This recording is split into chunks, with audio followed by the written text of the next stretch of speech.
पसंद है तो वीडियो को लाइक और चैनल को भी जरूर सब्सक्राइब कीजिएगा। शुरू करते हैं इसको बनाना। सबसे पहले जो है यहाँ पर हमने ली है चॉपर मशीन, उसमें डालेंगे गोश्त। गोश्त जो है यहाँ पे हमारे पास 500 ग्राम है, बगैर हड्डी वाला गोश्त है और इसके छोटे छोटे पीसेस जो हैं वो काट लिए हैं। अच्छा, मैं इसमें कीमा कर रही हूँ, आपके पास ये नहीं है तो फिर आपने कीमा इस्तेमाल करना है, बारीक पिसा हुआ कीमा। फिर उसके अंदर बाकी सारे मसाले जो हैं वो डाल देने हैं। इस तरह के कबाबों के लिए मैं कीमा इस्तेमाल यूँ नहीं करती क्योंकि कीमे को जब धो लिया जाता है फिर ये होता है कि उसके अंदर से पानी नहीं निकलता। गोश्त को ये है धो के छलनी में रखे, पानी निकल जाता है, फिर उसके बाद हम कीमा कर लेते हैं।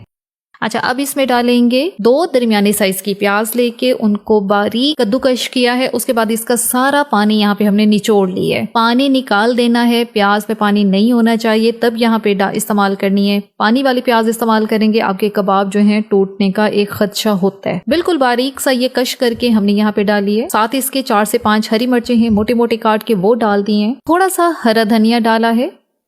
2 स्लाइस यहाँ पे ब्रेड के लिए हैं, फ्रेश वाली ब्रेड मेरे पास है, मैं इसके स्लाइस ले रही हूँ और अच्छी तरह से तोड़ के हम इसको डालते हैं। अब हमने कीमे को दोबारा से मिक्स करना है ताकि प्याज, ब्रेड, हरी मिर्चें ये सारी जो है कीमे के साथ अच्छी तरह से मिक्स हो जाए। ब्रेड से क्या होगा, कीमे में अगर कोई मॉइस्चर रह भी गया है वो जो है इससे कंट्रोल हो जाएगा।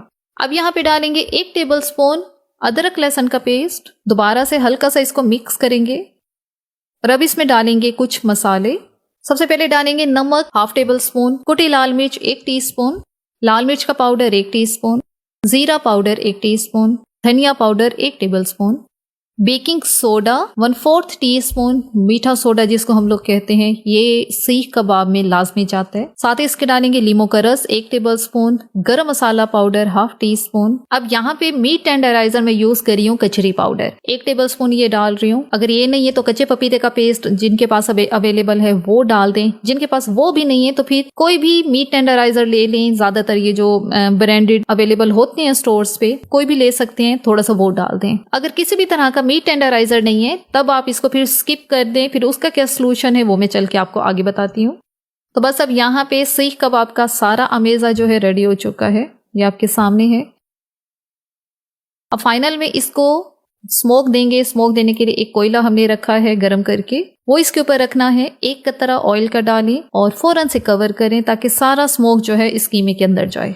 अगर आप लोग सीख कबाब जो हैं बारबेक्यू तरीके से बना रहे हैं फिर आपको स्मोक देने की ज़रूरत नहीं होती, क्योंकि जाहिर सी बात है जब बारबेक्यू ही कर रहे हैं मेन प्रोसेस ही वही होता है, तो कबाब वैसे ही हमारे जो है बारबेक्यू फ्लेवर के ही होंगे। लेकिन अगर आप ज़ाहिर पैन में बना रहे हैं फिर आपको ये स्मोक देना पड़ता है ताकि आपके कबाबों में से बिल्कुल वही फ्लेवर है जो कि आप लोग कोयलों पर बनाते हैं तो जो फ्लेवर आता है। अब कबाबों में मॉइस्चर पैदा करने के लिए इसमें डालेंगे 1 टेबल स्पून घी।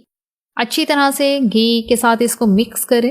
अब हमने इस मिक्सचर को 3 से 4 मिनट के लिए इस तरह से हमने इसको मिक्स करना है। ये मिक्सिंग ज़रूरी होती है, इससे क्या होता है कीमे में एक लेस सी पैदा होती है और उससे हमारे जो कबाब है वो टूटते नहीं है। ज़्यादातर आपने देखा होगा जो लोग सीख कबाब बना रहे होते हैं उनका ये इशू सामने आता है कि कबाब सीखों पे लगते ही टूटना शुरू हो जाते हैं जब वो गर्म होते हैं। इस तरह से कीमे को मिक्स करेंगे, कबाब कभी भी नहीं टूटेंगे क्योंकि कीमे में लेस आ जाती है और उसकी बाइंडिंग फिर बड़ी अच्छी हो जाती है। अच्छी तरह से मिक्स कर लिया है। अब हम इसको रेस्ट देंगे 1 घंटे के लिए। हमने मीट टेंडराइजर डाला है तो 1 घंटा रेस्ट देंगे, फ्रिज में रखेंगे हम इसे। जिन्होंने मीट टेंडराइजर नहीं डाला या जिनके पास अवेलेबल नहीं है उसका क्या सोल्यूशन है, कीमे को जब मसालों के साथ मिक्स करके ज्यादा टाइम के लिए रेस्ट देते हैं फिर ये होते हैं मीट टेंडराइजर की जरूरत नहीं होती। पूरी रात के लिए दें, फ्रिज में रखें और फिर अगले दिन जब आप इसको बनाएंगे तो आपके बहुत जल्दी जो सीख कबाब है वो रेडी होंगे। अब यहाँ पे 1 घंटा रेस्ट देते हैं। 1 घंटा हो चुका है। अब हम यहाँ पे कबाबों को शेप देते हैं। यहाँ पे इस तरह की जो है एक मैंने सीख सी बनाई है।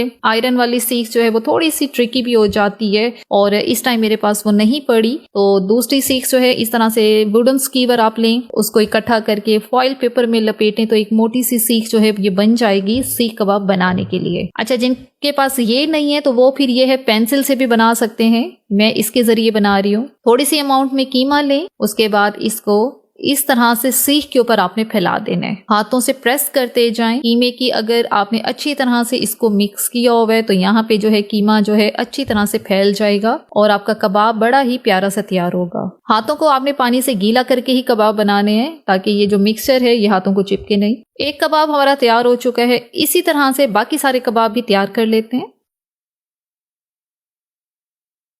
अब अगला स्टेप जो है इसको पकाने का है। पकाने के लिए एक पैन में मैंने ऑयल लिया है। ऑयल जो है हमने 2 से 3 टेबलस्पून ऑयल का इस्तेमाल करना है, ज्यादा नहीं करना। हमने इन कबाबों को हल्के ऑयल में ही पकाना है। तो बस अब यहाँ पे हमारे ये जो कबाब हैं इनको एक एक करके शामिल करते हैं। सीख कबाब क्योंकि बड़े साइज में होते हैं तो हमने भी कोशिश की है कि बड़े ही बनाएं। अब 2 मिनट 2.5 मिनट एक साइड को आपने अच्छी तरह से सेकने देना है। चूल्हे की आंच लो मीडियम के दरमियान में होनी चाहिए, ज्यादा नहीं कीजिएगा कि कबाब जल ना जाएं। आपने ये कोशिश होनी चाहिए लो मीडियम के दरमियान पे फ्लेम को रख के आपने इनको फ्राई करना है। 2.5 मिनट के बाद इनकी साइड्स को चेंज करते, एहतियात से इनकी साइड को चेंज करें। अच्छा, एक साइड बहुत अच्छी सी ये सिक चुकी है, फ्राई हो चुकी है। ऐसे ही दूसरी साइड को भी ऐसे ही 2 से 2.5 मिनट देंगे और फिर हर तरफ से हमने इसको पकाना है। चारों साइड से आपने इसको पकाना है और टोटल इसको जो यहाँ पे पकाने का टाइम है वो है जी 10 से 12 मिनट। 12-13 मिनट लग सकते हैं आपको। जाहिर है कीमा बिल्कुल कच्चा है और हमने इसको जो है पकाना भी है। हमने इसके अंदर मीट टेंडराइजर डाला हुआ है, लेकिन यहाँ पे हम इसको हल्की आंच पे पका रहे हैं तो 12 मिनट आपने लाजमी यहाँ पे देना है। इससे ज्यादा मत दीजिएगा कि कबाब जो हैं ड्राई हो जाएंगे, जूसी पन इनका खत्म हो जाएगा। हमें सॉफ्ट जूसी कबाब चाहिए लेकिन अच्छे पके हुए भी चाहिए। बिल्कुल इसी तरह जिस तरह से मैं बना रही हूँ, साइड्स को चेंज रेगुलर टाइम से करें। और ये ऑयल के बबल से ही आपको लग रहा होगा कि चूल्हे की आंच कितनी है। अब यहाँ पे जो कबाब हैं अच्छी तरह से हमारे फ्राई हो चुके हैं। अब इनको ऑयल से बाहर निकालते हैं और जो बाकी बचे हुए कबाब हैं हम उनको भी फ्राई कर लेते हैं। तो बस यहाँ पे हमारे बेहतरीन किस्म के सीख कबाब जो हैं रेडी हो चुके हैं। और मजे की बात यह है, ना तो हमने इनके लिए किसी भी तरह के कोयले वगैरह इकट्ठे किए हैं, बारबेक्यू का सिस्टम किया है। विदाउट बारबेक्यू, विदाउट स्कीवर्स हमारे पास बेहतरीन किस्म के सीख कबाब रेडी हो चुके हैं। किसी भी दावत के लिए ये खास रेसिपी है, जरूर इसको ट्राई करें।